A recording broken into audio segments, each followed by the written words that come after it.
Hey guys, welcome to our webinar with climate activist Vanessa Nakate from Uganda. Thank you all for joining. And since we cannot strike on or protest on the streets at the moment due to the corona crisis, Fridays for Future Germany started to offer online education about the climate crisis. And that's why we invited Vanessa today.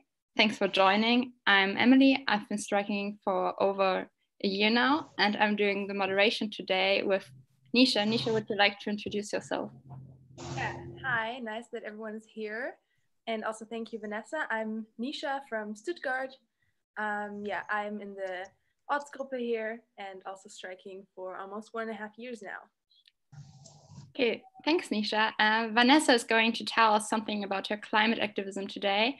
So please feel free to ask questions in the comments on YouTube or in the Q&A box on Zoom. And if you don't feel comfortable asking them in English, you can ask them and we will translate for you. Vanessa, thanks for joining us today. Could you tell us something about you and what you do? Thank you so much for having me. Hi, everyone. My name is Vanessa Nakate. I'm a climate activist from Uganda. I'm so honored to be speaking to you right now. So I'd like to thank Fridays for Future Germany for inviting me for this webinar. And I'm excited for everything that we are going to discuss together. I studied climate activism in 2019, that's last year at the beginning. So why did I choose to start climate activism? I remember in the year 2018, around the month of May, I got the interest to do something that could cause change in the lives of the people in my community. My father he's a Rotarian, and you know what Rotary does, offering help to people, free health services, clothing, and all that stuff. So I really wanted to take that very path to try and help my community in one way or another, but I really didn't know how I was going to do it, and I didn't know the kind of activism that I would do. So I started carrying out research to try and understand the problems that people face in my country, but especially in my community. Of course, I found quite a number of problems, like corruption being one of them, gender inequalities, unemployment among the youth, and what really surprised me the most was climate change being one of those problems. I have been in school, and climate change has been taught as something that either happened in the past or something that is coming in the far future, and Vanessa doesn't have to worry about it, or any other young person doesn't have to worry about it. So I was really moved to read more about it, to understand why climate change is a problem. Why is it a threat to humanity right now? So I went deeper into my research to understand the causes of climate change. Of course, I had the theoretical causes, what is taught in school, but I really wanted to understand the science behind it, and then the impacts of climate change. We all know most of the impacts. We know how people are suffering. We know how people have lost livelihoods as a result of climate change. And that wasn't a different story for the people in my country, because I found out that some of these impacts, people are already facing them right now, or even before I actually discovered that climate change was a problem for us. For example, in my country, we have the Mount Elgon area. It's the eastern part of the country. And as I grew up, I've seen people suffer because of landslides and flooding. And to be honest with you, I never really understood what this meant. I never understood what causes these things. All I could see were, you know, people on news, people crying to the government for help, how they've lost their families, how they've lost their children, how they've lost their homes, how they've lost their farms, and how everything about their livelihood has been destroyed. So finding out that some of the people were actually facing these problems right now, it really inspired me a lot to understand the issue of climate change and to see what I could do about it. But of course, I'm a young person. I didn't have any resources. I didn't have any money that I would give out to people who are, victims of climate change. But then I thought I would use my voice to try and create awareness, because I believe the government had the resources to do something for these people. So I started to look out and read about different activism from the past years, how people created awareness for problems in their society, problems in their communities. And that's how I got to know about the Fridays for Future movement that was started by Greta. When I read about it, I thought I would love to do something like this. I thought I would bring out the message in this way that Greta did. But honestly, as I grew up, I'm a very, very shy person.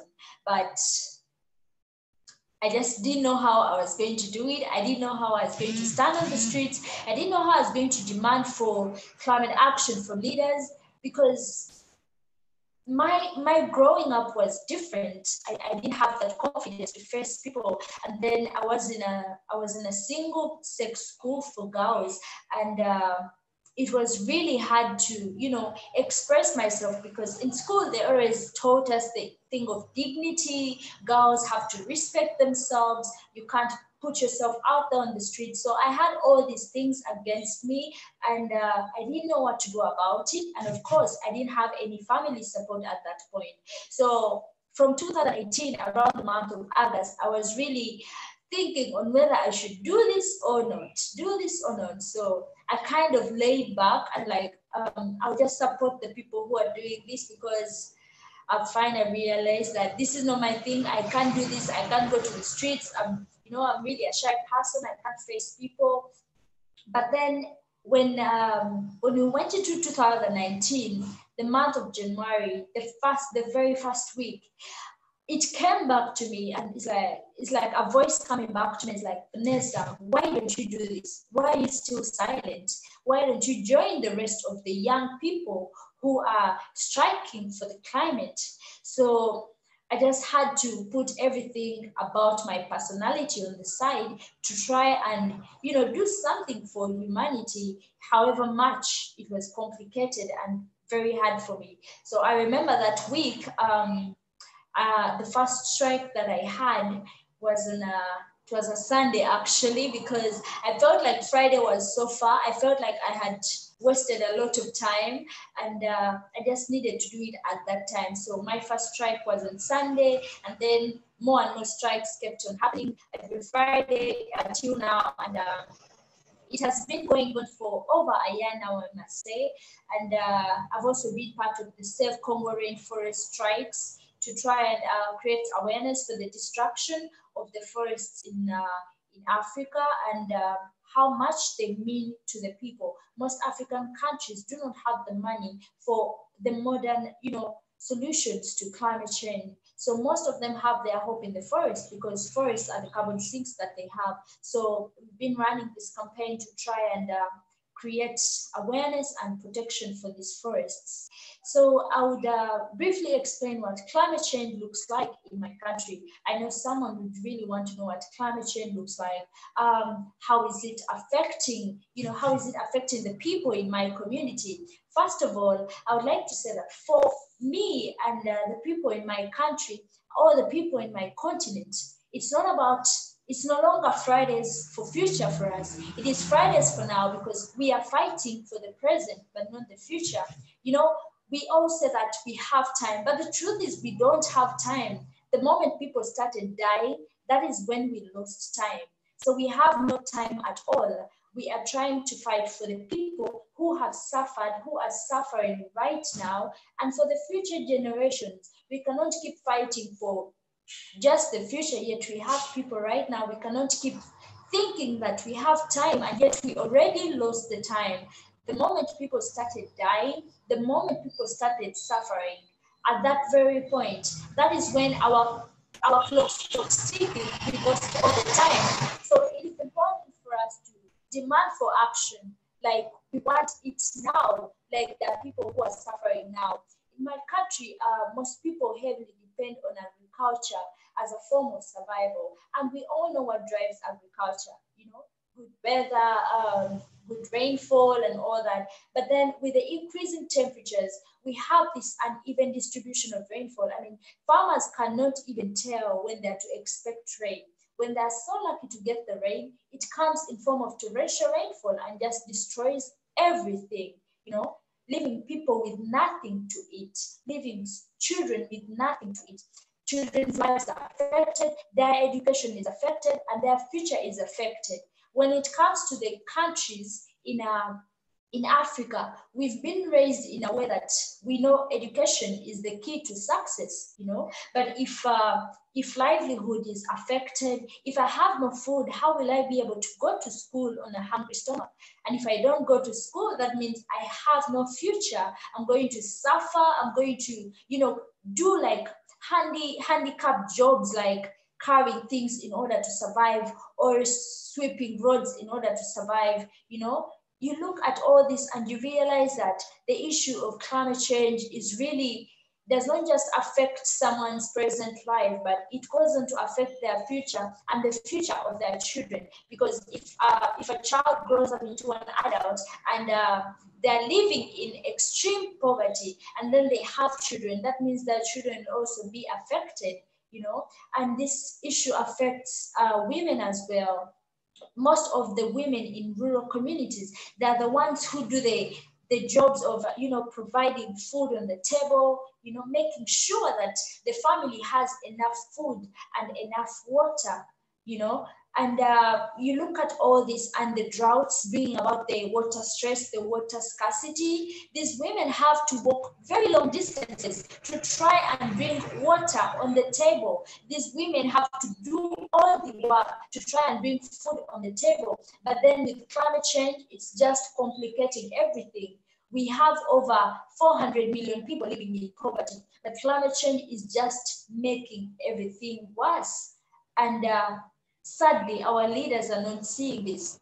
What really hurts me about climate change is the fact that it chooses to affect the less privileged. I believe that's why it has failed to get as much attention from the leaders as possible, you know, because, I mean, if the rich are not affected, who will come to the rescue of the poor people, of the less privileged? So that is what is really happening in my country, happening in different communities. People are being affected by the increasing temperatures. I don't know if you know about Lake Victoria. It's like the biggest lake in Africa. And this lake, the water levels are really rising up. Recently, I was watching the news and I saw that the water is encroaching into people's homes. You know, people wake up with water, literally, I don't know how high, but really high. And you look at the young children who cannot swim or who cannot, you know, who are not tall enough to be above the water, that water level. So you look at people are threatened, people are frightened, people are worried about what's coming for them tomorrow. They are worried about the rains, they are worried about everything. We saw the locust invasion in Kenya, Somalia, and some parts of my country, Uganda. And when I read about these locusts, I realized that they breed more in areas that have experienced warmer temperatures and a lot of rainfall. And that's exactly what we experienced at the end of last year. And these locusts have destroyed people's food and left people with nothing. So briefly, what I can say is climate change is threatening availability of food in my country. You know, we are worried of food scarcity. It's affecting availability of water. We are worried about water scarcity. The lake encroaching in people's homes is threatening them with waterborne diseases like cholera. You know, children succumb most to such diseases. Education is affected, and at large, the economy is affected. That is why we need to rise up as young people. We need to rise up stronger than ever to demand for climate action, to demand for the justice of the people whose lives have been destroyed. Climate change has not just come now. Climate change has been here. Climate change has destroyed lives. Climate change has killed people. So we have to fight like we are fighting for the justice of those who already lost their lives. And we fight for the existence of those who are alive right now. And then we fight for the survival of those who are to come in the future, because we have to make sure the planet, the earth, is convenient for them to survive, is convenient for their children to survive, is convenient for people to live happily, people to live in harmony. We as humans, we need to learn how to live together with the rest of the, ecosystems in the environment, like the animals, like the plants. We need to learn to coexist with them so that we can have a more livable planet, a more healthy future for everyone, because we can't keep watching people die and then just share the news. We need change. That is why we need to stand out strongest, even when right now it feels like our voices are so minimal. It feels like they're so covered, since we can't go out and do the strikes like every Friday, like how we used to do it. We need to come out stronger in this situation. When our voices seem lower, we need to make them louder, like what we are doing right now. Thank you so much.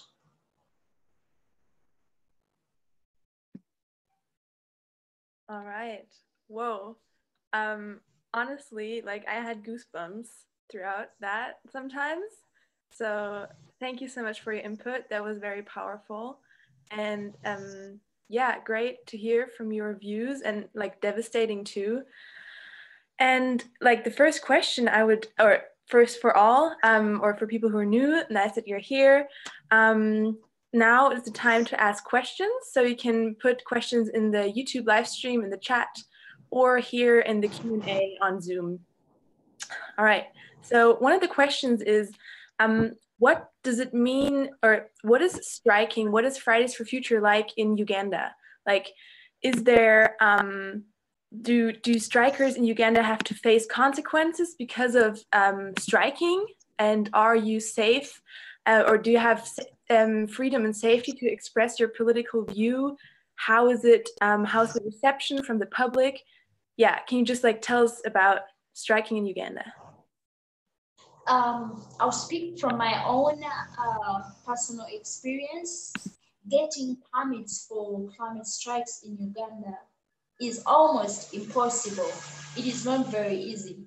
So for all the strikes that I've had with the other climate activists, they have been kind of risking strikes. You know, you take the risk and go out on the street and just pray that the authority does not arrest you. I've had two issues with authority. One was known as at the parliament, and then the other, it was another government office where they really had an issue. For the parliament, they first questioned me a lot why I was doing that, because my country is there is no much freedom of expression. So any kind of strike is seen as a move against the government, and they don't want that. So it is really not easy striking in Uganda. It has been a risk for all of us activists. We just go out there, but it's quite scary. I've only had two scenarios with authority, and I think the last one was the worst, where we were almost arrested, but we managed to talk ourselves out of it, and that's how we survived. And then the people in my country.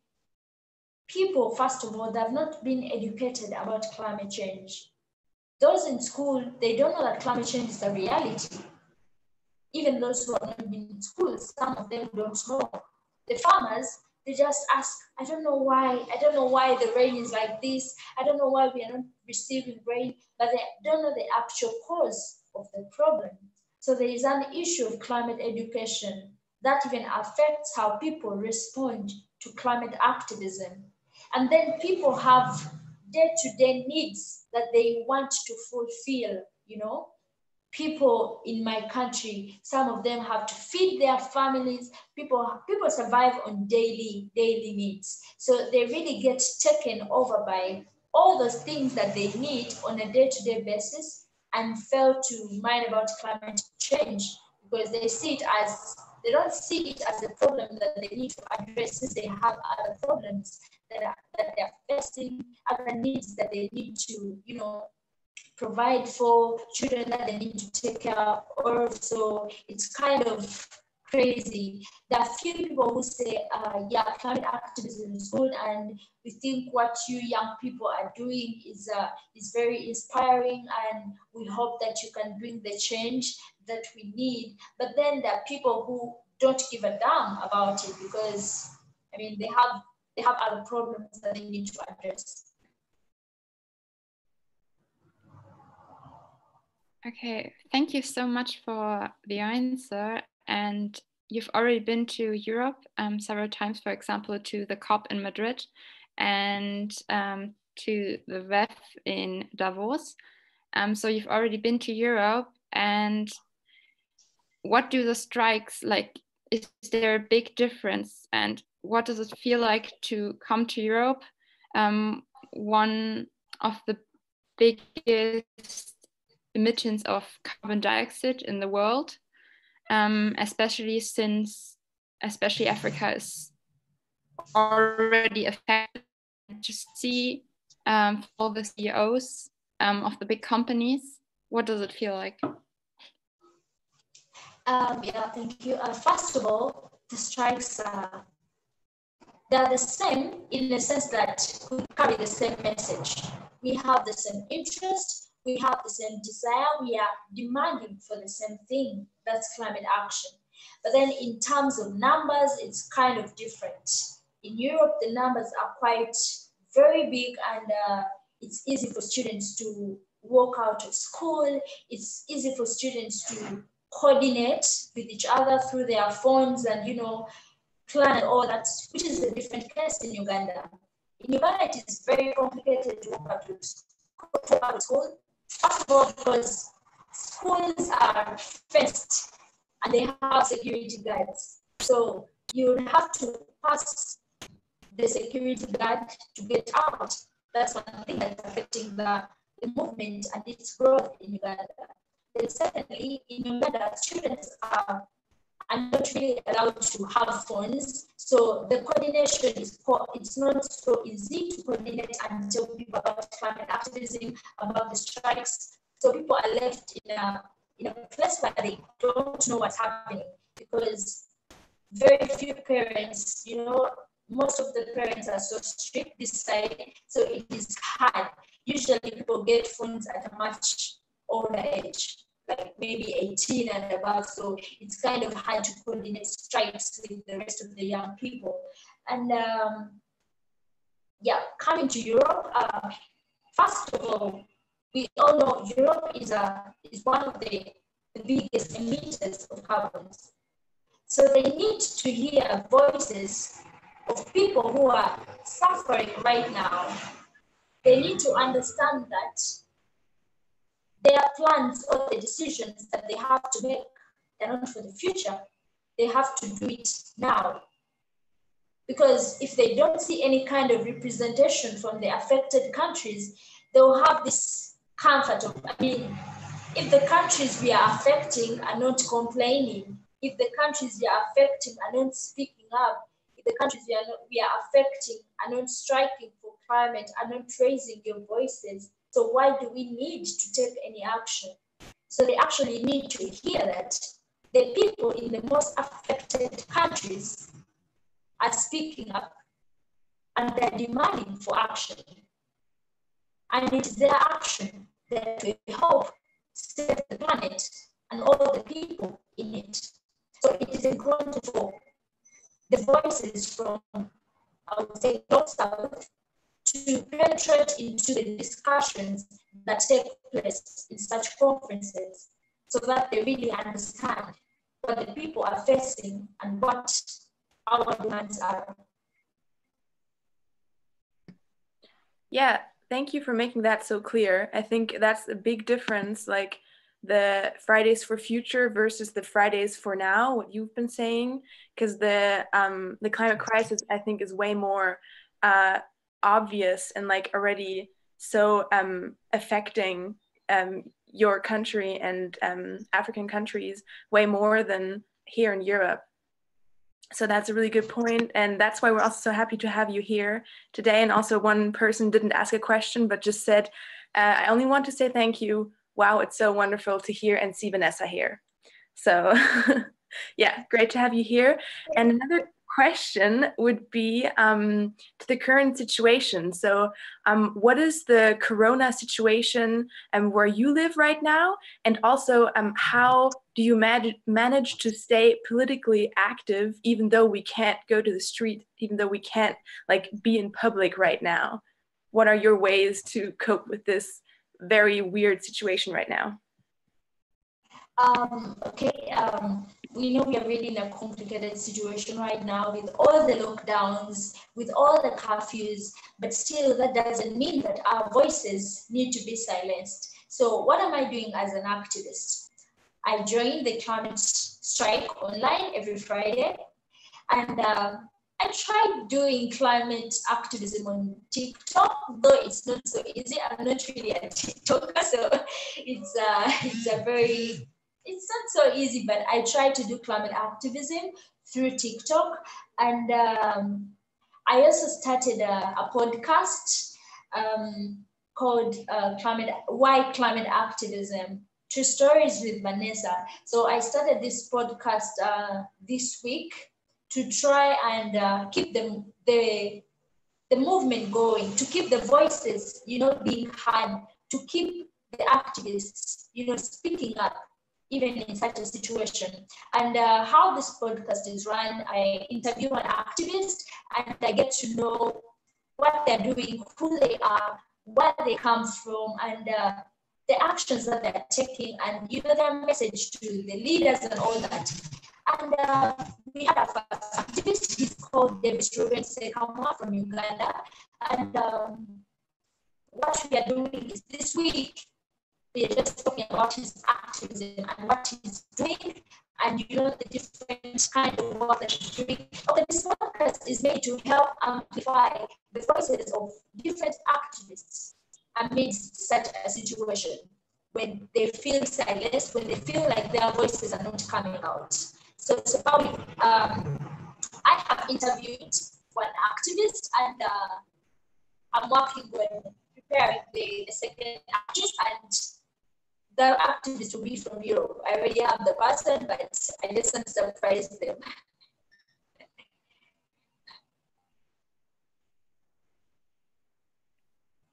Wow, it's great to see all the energy. And for those who haven't heard about the climate strike online yet, we do this every single Friday. In Germany, we call it hashtag Netzstreik fürs Klima. So feel free to join this week because it's every week. Vanessa, my next question is, what would you recommend to people who want to start protesting right now and maybe find ways to be more creative at the moment, because we can't do our normal strikes? You've already talked about your podcast. So if you, to our viewers, if you want to know more about Vanessa, feel free to listen to the podcast. But for people who want to start striking right now and maybe don't feel that they can do anything on their own, what would you recommend them to get started? Thank you for that. First of all, I would just like to let them know that there are very many movements across the world. I think almost every country right now has a climate movement. So the best thing is not to start by yourself, because when you start by yourself, you feel like your voice is not really being heard, especially at such a time, when we can't go out on the street. So I would really advise them to get in touch with the movements in their countries. For example, if you're from Germany, you get involved with Fridays for Future Germany. If you're from Uganda, get involved with Fridays for Future Uganda. If you're from Kenya, get involved with Fridays for Future Kenya. Like, contact them, ask them if you can work with them, and I'm certain their answer would be yes. Get to know the activities that they're doing online.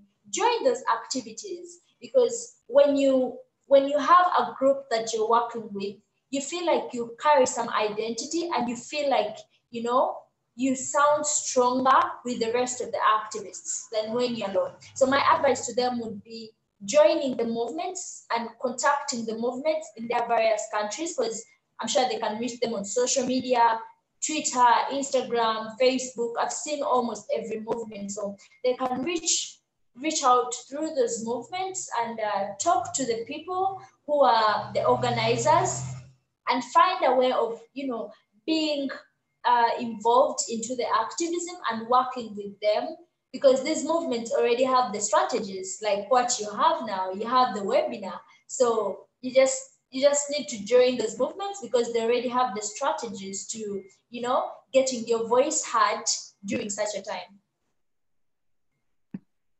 Yes, all right. That are great tips for getting started and getting active.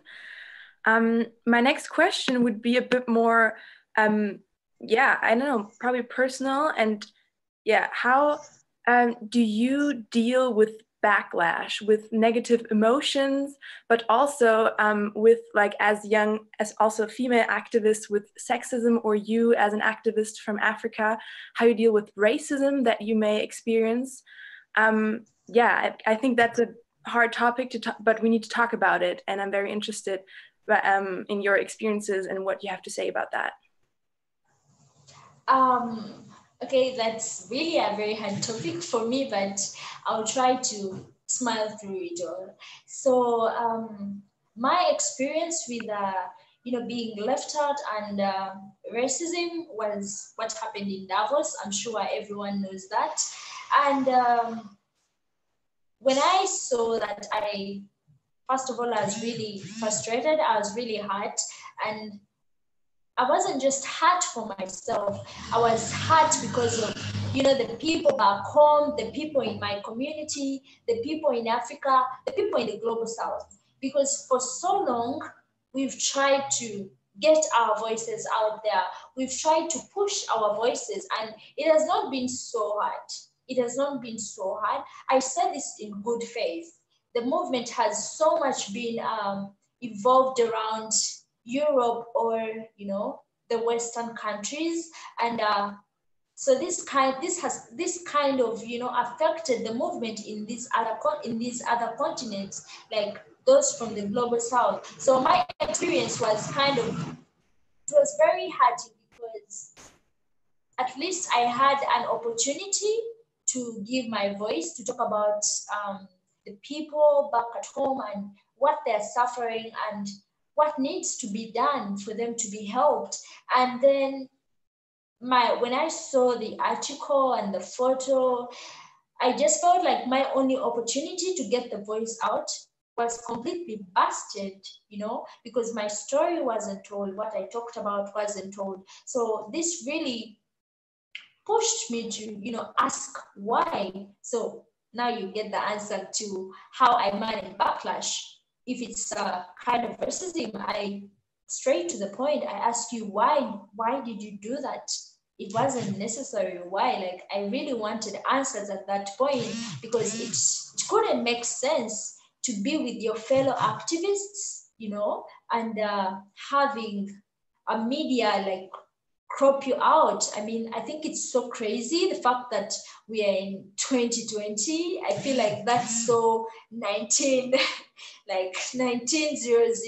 and you know, it sparked off a very heavy conversation about climate activism, about how voices have been left out, about how certain voices have been fronted, and yet the people who are being affected are being left behind. So it was really a very sad experience for me. But I must say that I used it to come out stronger, because I realized how much speaking up is powerful, how much just a voice is powerful. And the truth is, when I asked that question, I didn't even expect it to go viral. I didn't know it would. I didn't know it would reach many people. But that made me realize the power in speaking up. If you see any injustice, if you feel like something is not right, you have the right to ask why, because everyone has rights. And I must say that if we are to, if we are to address the issue of climate change, we have to look in every corner. We have to look at every person. We have to listen to every voice. I don't know what happens in India. I only know what is portrayed in the news. But a climate activist from India would clearly explain what they are facing as a country. I don't know what happens maybe in Greenland. I don't know what happens in New Zealand. I don't know what happens in Europe. But a climate activist from those areas can explain clearly what the people are facing because they see it firsthand. That is why it is important to have every voice, respected and listened to in this fight against climate change. Climate justice will only be justice if it is global. If it's not going to be justice, then it's better not, it's nothing at all close to justice. Justice is for everyone, We are all one people. I believe that we are all interconnected in a way. We cannot fight for climate action in a specific area while leaving out another area. We need to move together as the citizens of this planet. We need to work together. We need to do everything we need to do together. If there are solutions, they have to be equal, they have to be for everyone. Because the only way we'll address the issue of climate change is if we take it to a global level and not just national level and just fighting for the rights of the people. Let me say I'm a president of some country. I'm like, I only have these solutions, but I'm sorry, they're for my people. That is not right. We have to do it for everyone because justice is true justice if it is for the survival of everyone and not leaving out anyone.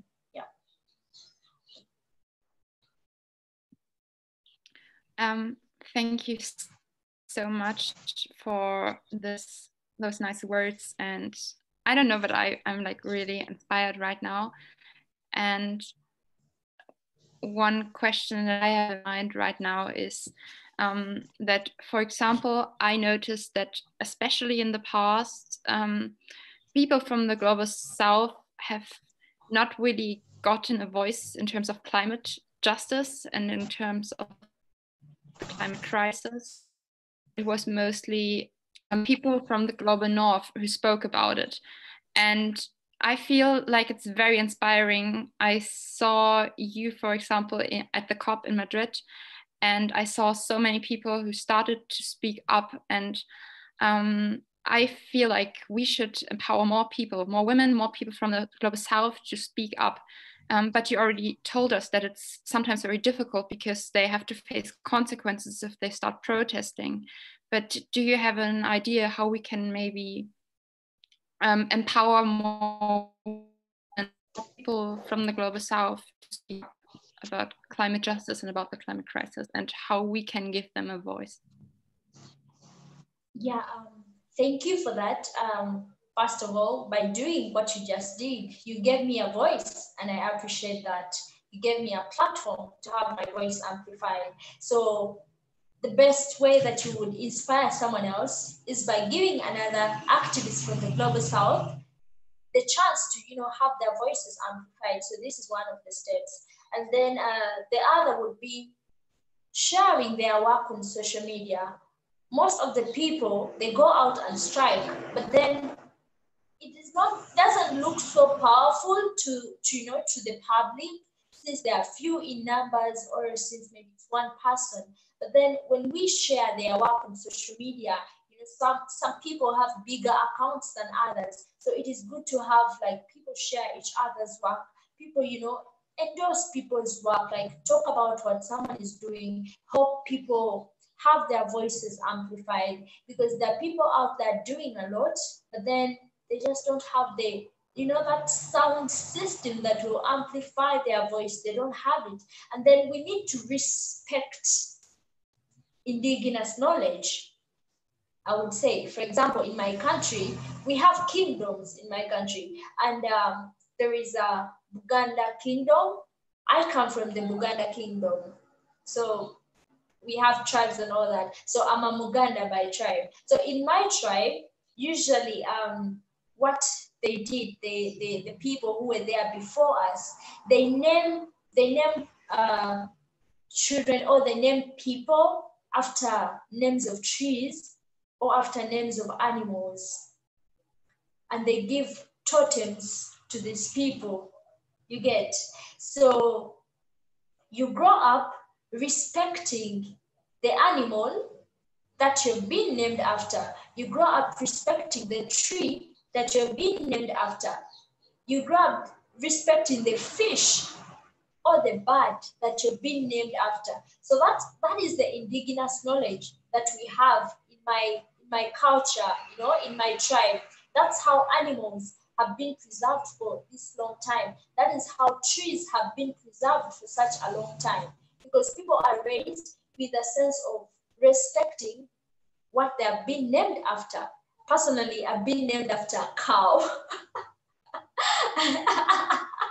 Yeah, and I respect it. And you know, it's literally how my sister is named after an elephant. So that's how it all goes. My other sister is named after, I think, a tree. So it's really good to respect indigenous knowledge, because these people knew exactly how to preserve nature in their own knowledge. So that means we need to respect people from those indigenous communities. We need to welcome their knowledge. We need to amplify their knowledge, because they have been able to preserve these things for even over 100 years. But then someone comes up and is like, no, we are going to preserve these trees like this. And yet these people were able to preserve them for over 100 years. So we need to help amplify the knowledge of these indigenous people, because with this knowledge, we can be able to, you know, extend it to other communities so that they find a way. That's a way they can preserve the nature, they can preserve the trees, they can preserve the plants and the animals. I think the whole thing is about amplifying people's voice, intercepting with their knowledge, understanding their knowledge, and welcoming it into our lives, and being able to work in close relationship with them so that we can have the message heard, because I believe that together we can win this fight. Yeah, thank you. We're slowly coming to towards the end of our webinar. We'll just ask a couple more questions. And we've just been getting a lot of messages just saying wow, this is so inspiring. And maybe Vanessa, do you have anything you can you want to tell us and the viewers here on YouTube and Zoom that just I know that is yeah, inspiring and motivating to go on this path of fighting for climate justice like you are? First of all, I would love to let everyone know that personally, I believe that everyone is a gift, and I believe that everyone has the ability to do something that can cause change in this world. You just need to let it out. You just need to let that light out. You just need to let that power in you out to cause change. Because I believe that we are all on this earth for a certain reason. We have a purpose to fulfill. We have things that we need to do before we leave this earth. So it is important to seek strength from our minds, to seek strength from the power within us. Because I believe that what is inside a person is greater than what is happening in the world. Because if you have your ideas, if you have anything in your mind or in your heart that you want to do, you know, just let it out and you see what change it will do. I've seen people who are like, oh, but I'm not really into climate activism. I don't know what I can do to help the planet.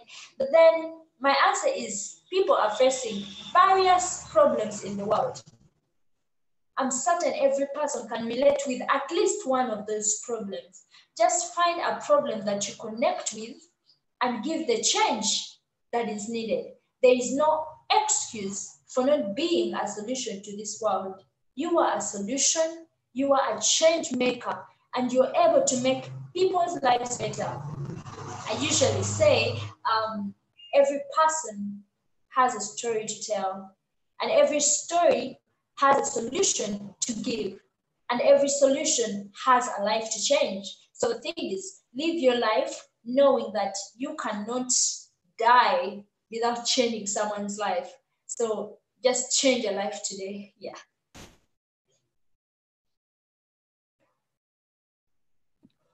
Wow, I'm like constantly smiling because it's so inspiring, and it makes me really, really happy to hear what you are telling us today. And so I would like to ask you our last question for today. And like my question would be, how can we support you from the distance? And do you think that Fridays for Future Germany is already aware enough concerning the differences between the global north and the global south?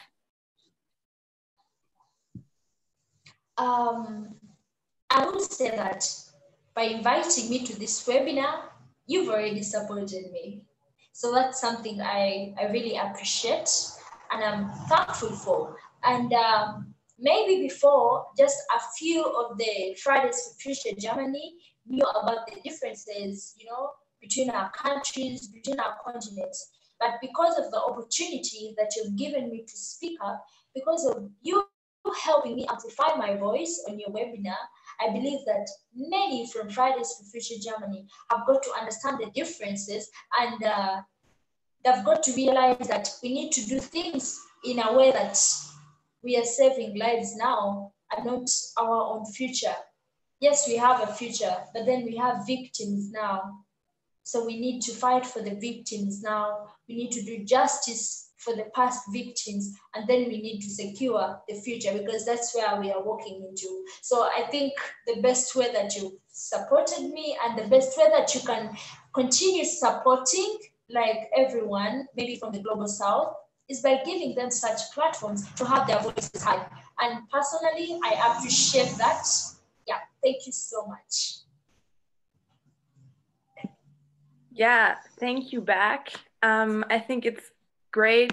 It's just so powerful to see that we are actually like a global movement. Like you're on an entire different continent and we're just like doing a webinar together. And yeah, it's great to see how we can connect internationally and that we all are fighting together for climate justice. And I'm super hyped right now. Thank you so much. If there are any more questions, I bet you can just go ahead and follow Vanessa on social media and maybe ask your questions there. Also, just thank you again for being here for the webinars of Wir bilden Zukunft and also Talks for Future internationally on Friday again. Just remember that today at 4 p.m., 16 Uhr, is Music and Politics with Henning Mai from Annemai Kantereit. So if you want to go back, jump on the webinar, then come back. And tomorrow we have three very interesting webinars from Sina Reisch from Ende Gelände at 1:30 about the history of transformational and climate justice movements. Also then Benedikt Herrlein, who's going to talk about at 3 o'clock about agriculture and climate justice. And then at 5 p.m., Kai Bergmann and Niels Ehlers will talk about the question, how does 100% renewable energy actually work? And yeah, you will find this webinar in our YouTube channel, so like and subscribe. And yeah, you can watch it there, show it to your friends, and also look at all the other webinars that we have done in the past weeks.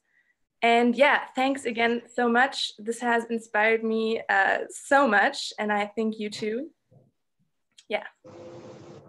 Thank you. Bye. All right, have a good day.